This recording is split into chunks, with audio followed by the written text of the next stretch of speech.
Hello. So I want to really talk about why multimedia matters and the fact that you as the teacher are key in whether or not multimedia is successful with your kids and whether or not they become active producers of multimedia.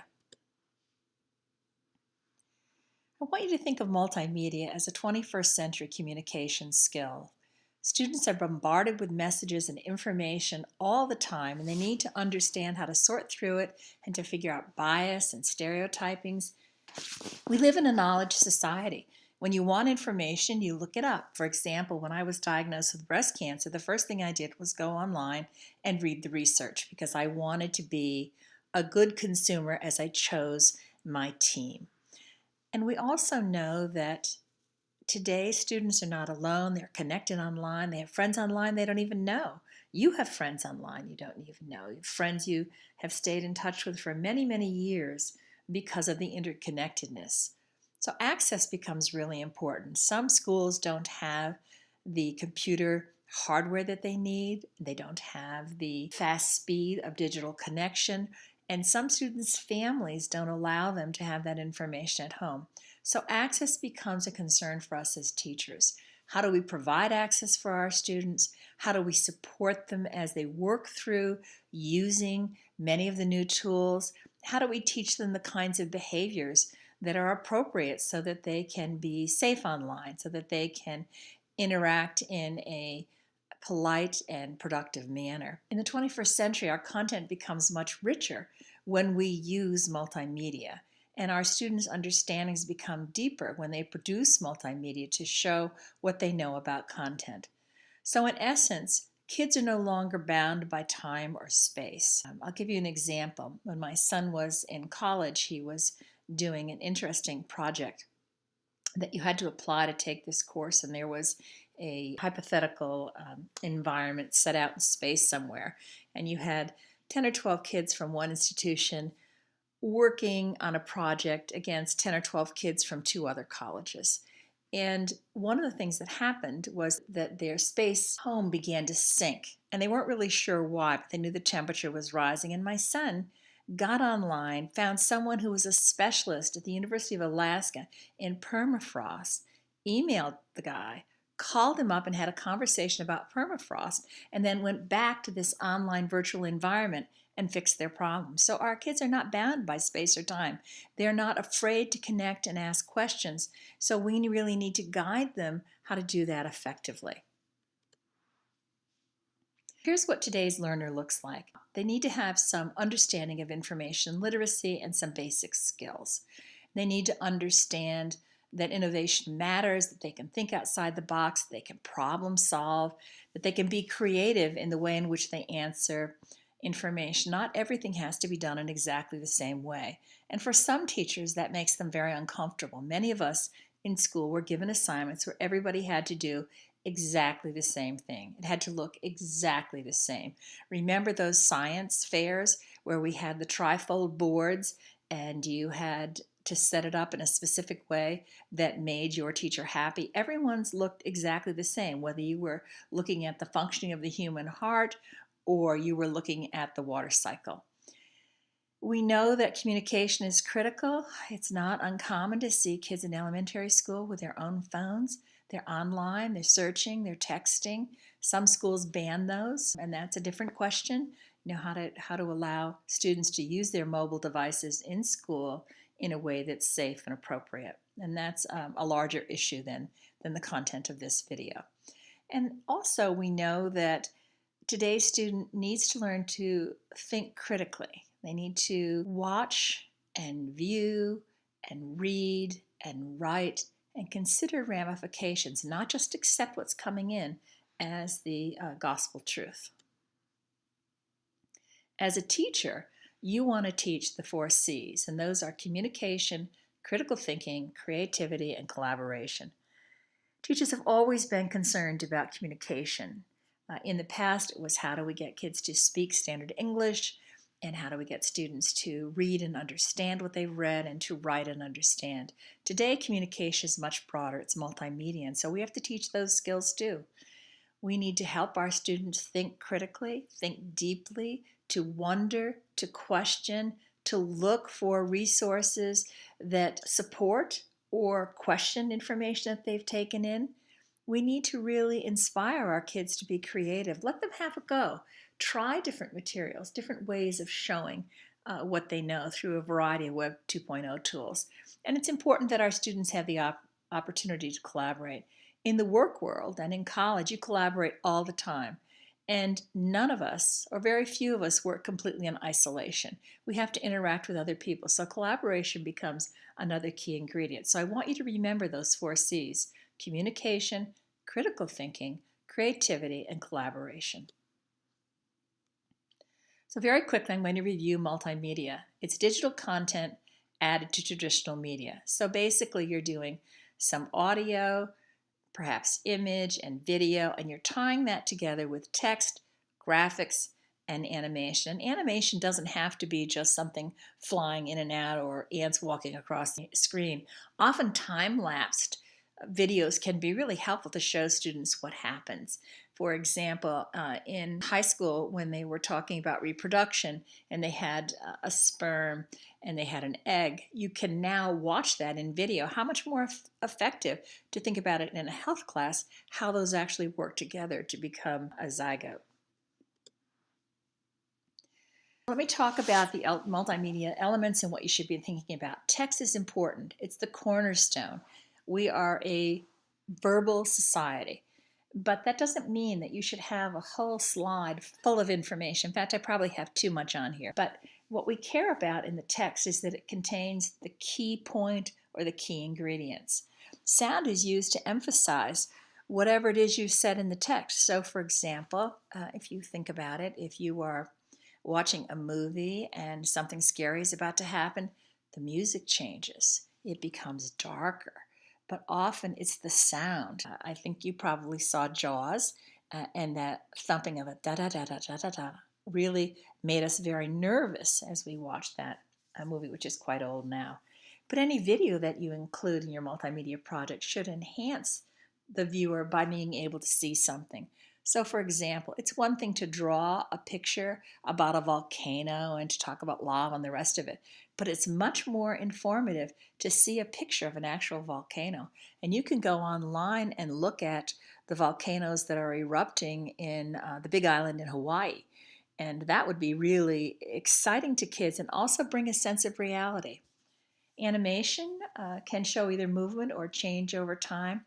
Imagine a time-lapsed video of a seed sprouting and then growing into a plant.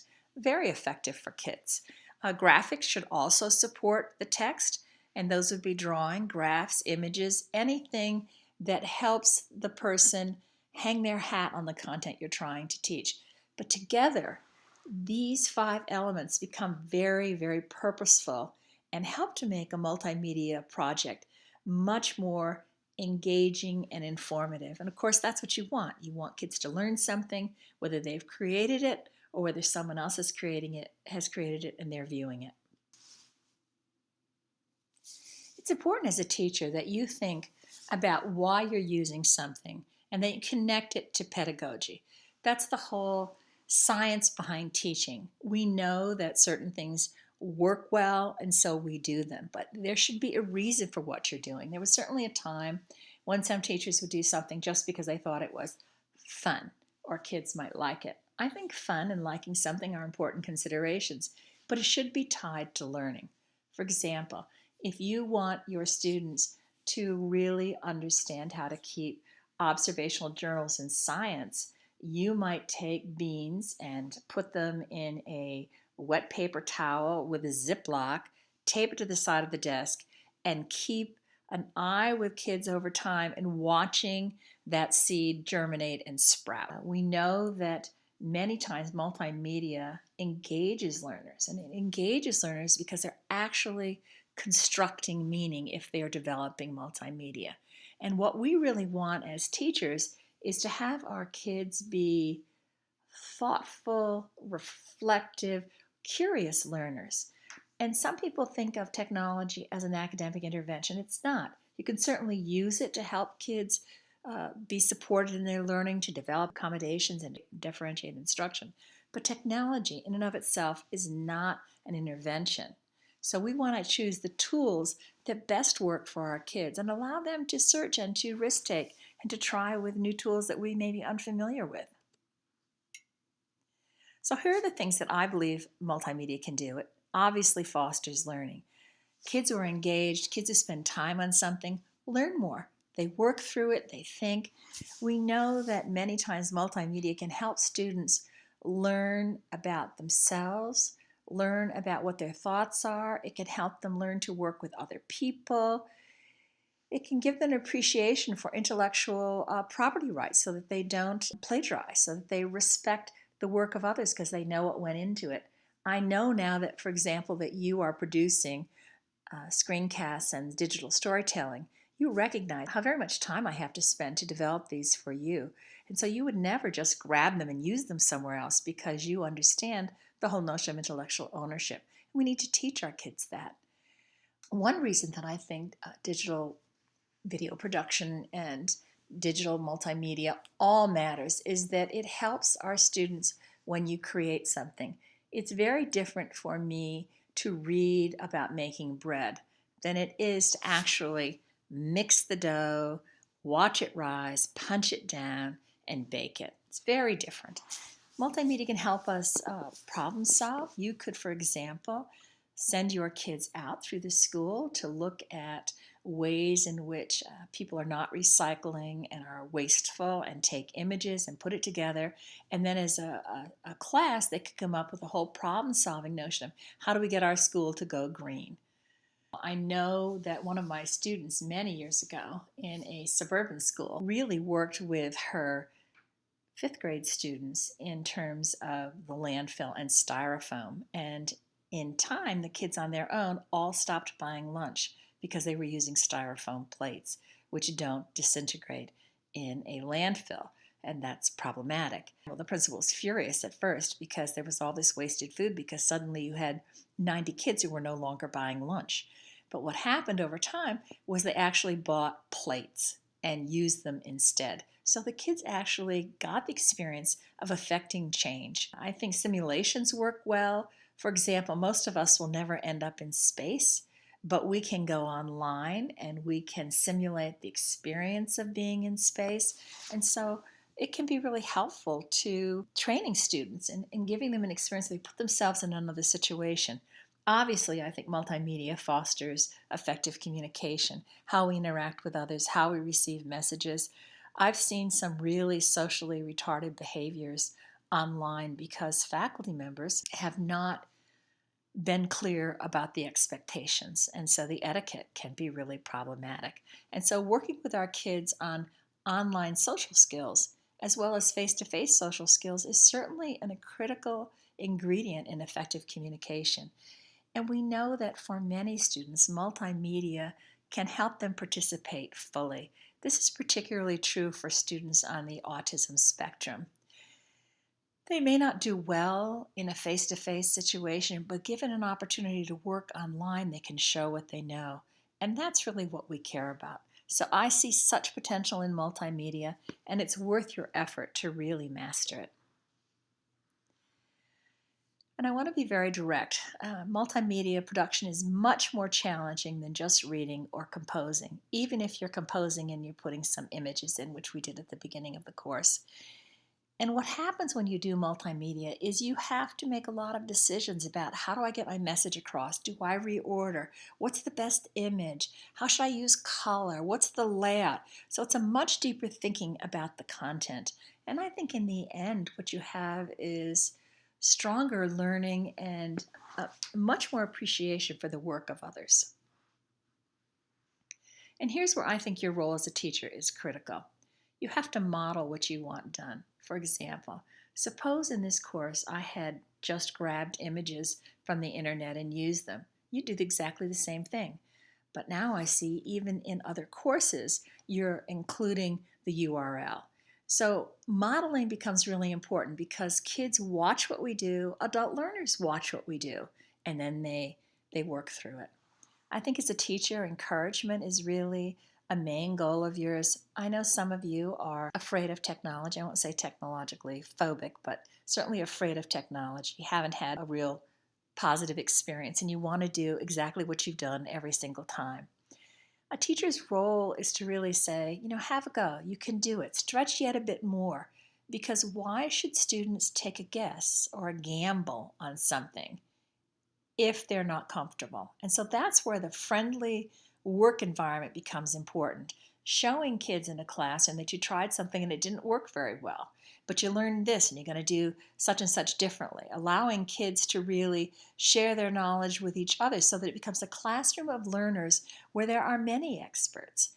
Obviously, as a teacher, you're going to have to control the content. You decide what kids are focusing on. You decide what they're going to do to show their knowledge. And I think that's sometimes what happens if you look at the curriculum, particularly at the high school level, is there's too much content. Better to learn less and learn it more deeply and understand it, because then kids will seek out the information that they don't yet know that's related to it. I think it's important for you as a teacher to take a look at working with tools that are reliable and authentic, tools that will work well for kids. Do I think Animoto is the beginning and end of the world? No, but what I love about Animoto is very quickly, with any age learner, you can produce a very, very professional video when you're done. And so thinking about those kinds of choices as you move kids along. Another piece that I think is really important, and you know this from the course, is that it's important that you share your work and you receive feedback from each other. And if you were to go back to week 1 and look at the kind of feedback you gave each other, it was a little bit superficial sometimes, or it was cautiously worded. And now I see much more natural conversations. People saying, I really liked that. That was a powerful story. How did you do that? I struggled with this. Kay told me this workaround. I figured this out. Here's another way to do. And that's exactly what you want. You want students to have a comfort level in sharing with their peers. And you'll notice that I'm always saying to you a gentle suggestion. It's because I don't want you to say to someone, you did a really lousy job. You may think that it wasn't very effective. But when you say to someone, you did a lousy job, you hurt their feelings. And that's not the way to say it. So it's much better to say, it might be helpful if you spoke a little louder. Don't be afraid to pause. I noticed this. This might be a suggestion. This is an area I'm working on. It might help you. All of those things matter. And what happens, I think, and I know I see this in the elementary school and the middle school all the time. I spend less time in high schools. But I see teachers who do this effectively getting their students to become a community of learners. This is particularly difficult in an online course like we're taking because you don't see each other face to face, and many of you don't even know each other except online. So it really depends on the teacher to develop that community of learners, and I think that comes through sharing and feedback. It's also important that you evaluate students' work and that you find the positive, that you notice the positive, that you offer suggestions. I think that one of the things that I push myself on is to try to get my feedback to you very, very quickly. You know that I teach all day Monday, but I spend all day Tuesday, and I often start on Sunday and work late into the night, trying to go through your work to give you feedback so that you have it to think about as you go into the next week. It is not helpful to students when they give us work if we don't spend time thoughtfully giving feedback. And so evaluation matters. It matters because it's helpful to them. It also matters because it shows them that you care. Remember in school when you had to do, maybe it was math homework or English homework, and the teacher collected it, never graded it, never gave it back. After a while, you became much less, at least I did, much less invested in doing a quality job. You just did enough to get it off your back because you knew it wasn't going to count for anything anyway. And the last piece that I think is really important in the role of the teacher is to value attempts and to recognize that there's learning from mistakes. For example, if I looked at the wee videos that some of you did, for some of you, your URLs were cut off. For others, you figured out a way to put the URL in so it wasn't cut off. It's important that you made the attempt to keep the URLs there. It's not the end of the world that they aren't there, but that you've learned from your mistakes, that you'll find a workaround. So I think the teacher's role sets the tone, sets the atmosphere, And it's really important as teachers that we engage our learners in a safe environment. So in the end, I want your kids to think about, and you to think about, the medium is not the message. Video is not the message. It's the way we take that message and convey it in video. So video can make it much richer, but the message itself is larger than whatever you have produced. This is an image I really like. If you want to do a good job, if you want to get better, you have to plan. And I'm going to give you a strategy for thinking about that. The first thing I think that you need to do is to state your explicit purpose. I want my students to learn whatever, podcasting. And if you think about that, you say to yourself, why do I want them to learn that?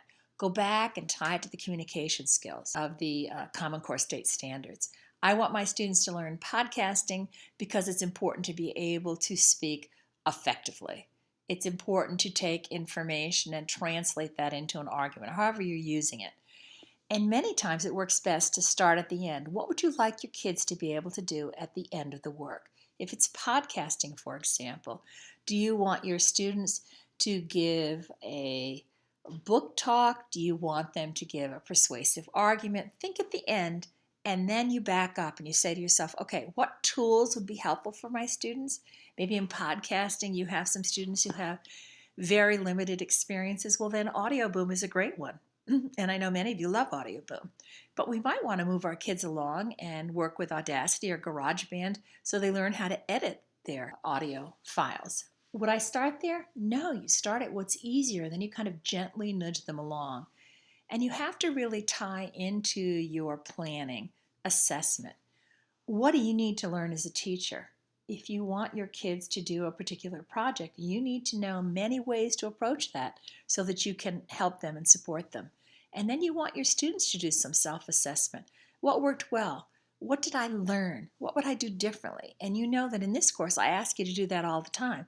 Tell us about the tool you picked. How effective was it? What suggestions do you have to offer? But your planning as a teacher can enrich the final product, and it'll let you know where you're going. For example, if I'm going to take a 3-week trip and I just get in my car and start driving, it's pretty random. But if I want to go to historical sites, then I probably get online and I figure out what direction do I want to go. If I want to do Civil War sites, I'm not going to head west. I'm going to head south. Planning ahead makes a huge difference in the quality that you end up with in multimedia. And let me give you an example. Remember that when you were in school, probably in 4th or 5th grade, they had you do state studies, and everybody got to pick a state. And some of us got states, like I know I got Iowa, and I wasn't too interested in Iowa. I wanted to do Hawaii, or I wanted to do Florida, or I wanted to do California. Why do we think, A, that every single state has to be studied, and B, why must we work alone? I would suggest group work, and I might have my kids pick states that they're interested in. So maybe I have 2 groups doing Hawaii. Doesn't matter, does it? It's the whole process. And I would work with my students on research, and I know that many of you tell your teachers and have been told, never, ever, ever use Wikipedia. I disagree.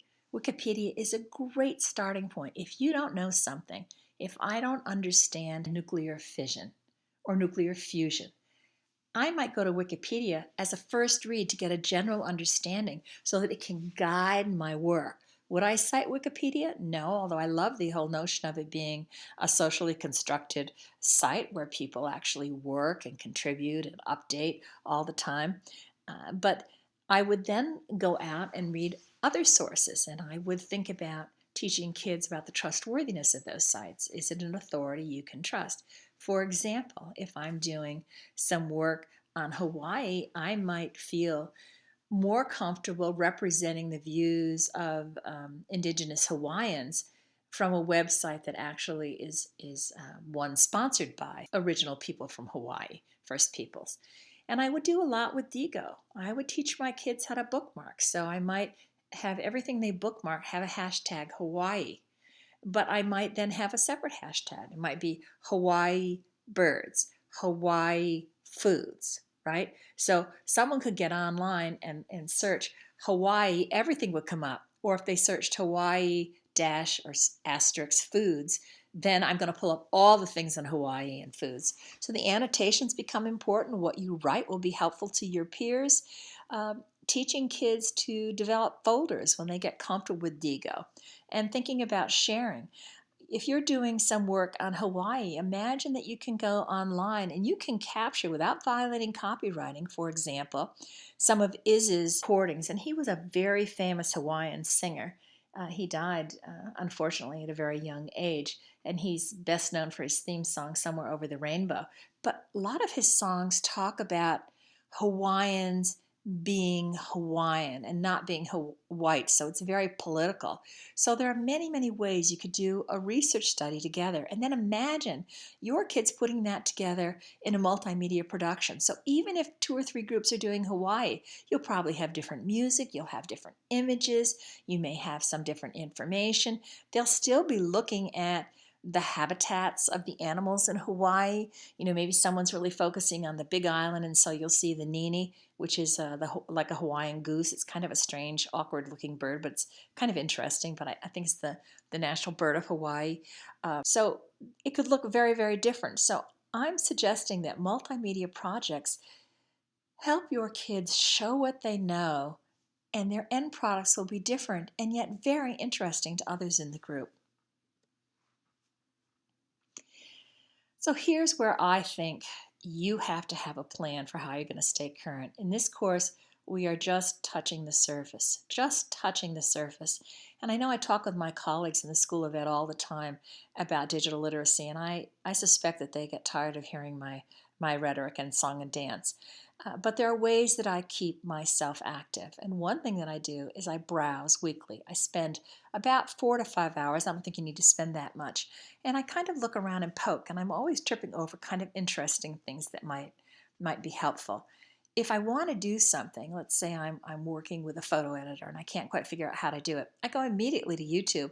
I put in the name of the photo editor and I tutorial, and something will come up.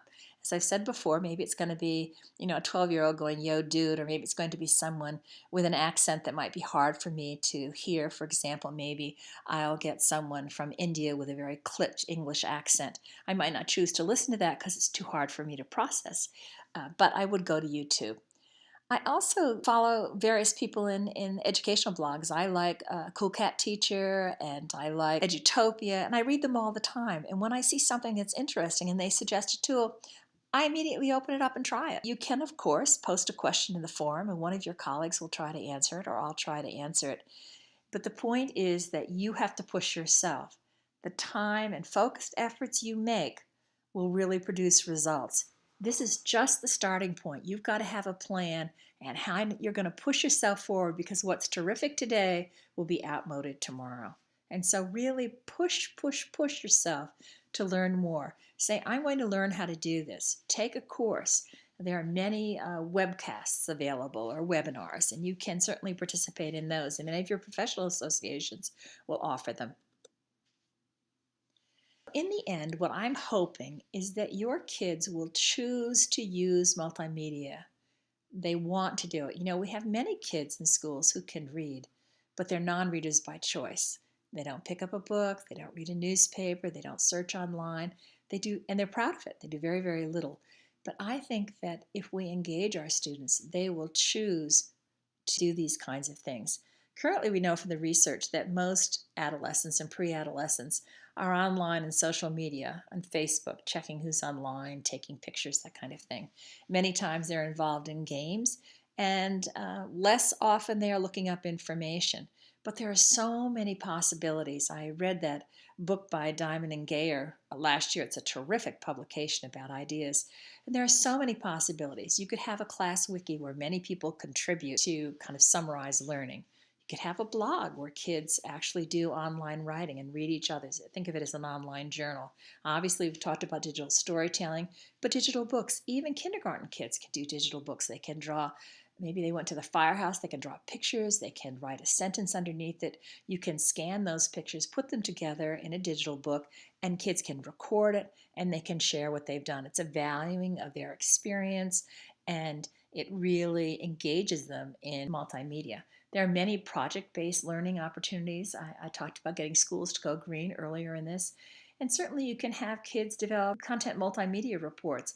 Imagine that one group in your class is arguing for something and another one is arguing against it. Maybe it's the Electoral College. So there are many, many possibilities. These are just a very few. What I want you to understand is that through multimedia, our students attack more demanding content and their work is more complex, and in the end, the benefits are much greater. My hope is that your students and that you will be lost in your work, that what they end up producing far exceeds your expectations. I've mentioned this before in other videos, but I just want to repeat it here because I think it's important. As a teacher, guiding students to do multimedia, you have to gradually release responsibility. So I think modeling matters, then some shared development together, even with older kids, and then quickly collaboration in dyads or groups, and then finally individual work. We know that choice matters, and choice both in terms of topic and tool matter. Not everyone will want to do something. You may think some tool is absolutely terrific and kids may turn their nose up at it, may find it doesn't work very well. You do have to hold students accountable. If you don't evaluate and provide feedback, there's no reason for them to do the work. And one of the things that I think is most important for students to respect each other and become lost in their work is sharing so that they can learn from each other. I think the most exciting thing is to walk into a classroom and to have some kids say, "Hey, I saw that. How did you do it? I love it. Show me." So that there's an immediate engagement and working together. Here are some references. These are all fairly current within the last couple of years. And I wanted to mention that Diamond and Gayer book, the third one down, Literacy Lessons for Digital World, using blogs, wikis, podcasts, and more to meet the demands of the Common Core. If you want a real practical book, that's one I suggest to you. So thanks so very much. And remember that you as the teacher are the one who makes the difference in whether or not students have a successful experience with multimedia. Have a good day.